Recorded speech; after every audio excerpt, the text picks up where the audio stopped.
এটা জানলে আপনারা খুবই অবাক হবেন।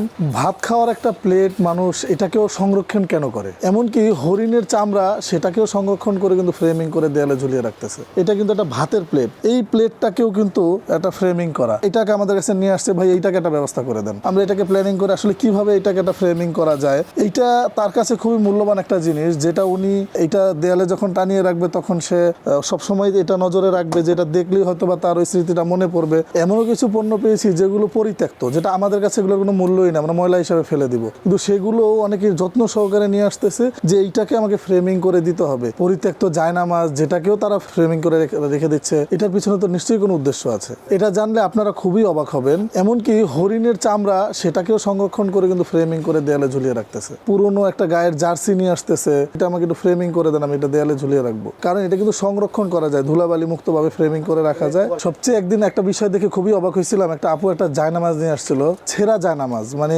সেটা যদি আমরা কোথাও হাত দিয়ে ধরি কোনো অংশ ছিঁড়ে পড়ে যাচ্ছে। সে বলতেছে ভাই একটু যত্ন করে ধরেন যেন এটাকে আমি স্মৃতি হিসাবে রাখতে পারি। তো এইটার বিষয়ে জানার খুব ইচ্ছা হলো যে আসলে এই ছেঁড়া জায়নামাজটার মধ্যে কি এমন আছে। সে বললো এটা আসলে আমার বাবা যখন প্রথম হজে যায় তখন সৌদি আরব থেকে এই জায়নামাজটা কিনছিল হচ্ছে ওনার মায়ের জন্য। তো ওনার মা এটাতে রেগুলার নামাজ পড়তো। তো ওনার মা যখন মারা যায় তাদের কাছে স্মৃতি হিসাবে কিছু ছিল না, এই জায়নামাজটা ছিল, তারা কিছুদিন ব্যবহার করেছে। কিন্তু এইটা তো আসলে একটা পচনশীল পণ্য, যেটা একটা পর্যায়ে গিয়ে এটা আস্তে আস্তে নষ্ট হয়ে যাবে। আমাদের ভিডিও দেখে নিয়ে আসছিল যে এটা আমাকে ফ্রেম করে দেন। তো এটাকে যখন ফ্রেমিং করে দিলাম, ওনার যে এতটা খুশি, আমার মনে হয় যে সেই যখন জায়নামাজটা ওনার মা নামাজ পড়তেছিল, যখন মনে হচ্ছিল সে ওই সময়টাকে ফিরে পাইছে, আমি ওই সময়টা দেখতেছি। সে কিন্তু টাকা পয়সার কথা কিছু জিজ্ঞেসও করে নাই, সে খুশি হয়ে যা দিয়ে গেছে আমরাই তাও নিছি। কারণ ওনার যে খুশিটা আমাদের সবচেয়ে ভালো লাগার কারণ হচ্ছে ওনাকে আমরা খুশি করতে পেরেছি। অনেক মানুষ অনেক কিছু আছে যেটা যত্ন করে রেখে দেয়, কোনো একটা চিরকুট থাকে বা কোনো একটা লেখা থাকে বা কোনো চিঠি থাকে। তো আমাদের এই জগতে আসার পরে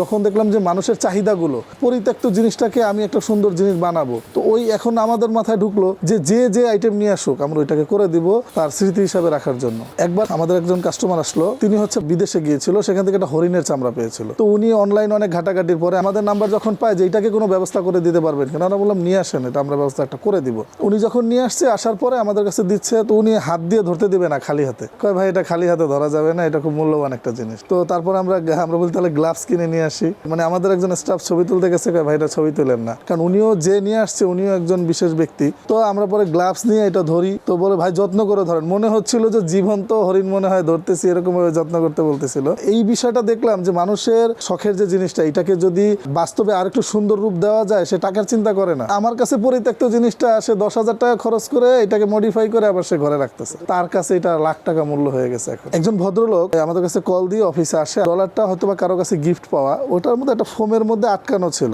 তো আমাদের বলতেছে এটা ফ্রেম করে দেন। এখন আমরা ভাবতেছিলাম ডলারকে আবার মানুষের ফ্রেম করা লাগে নাকি, মানে আমাদের কিন্তু ভাবনা এটা।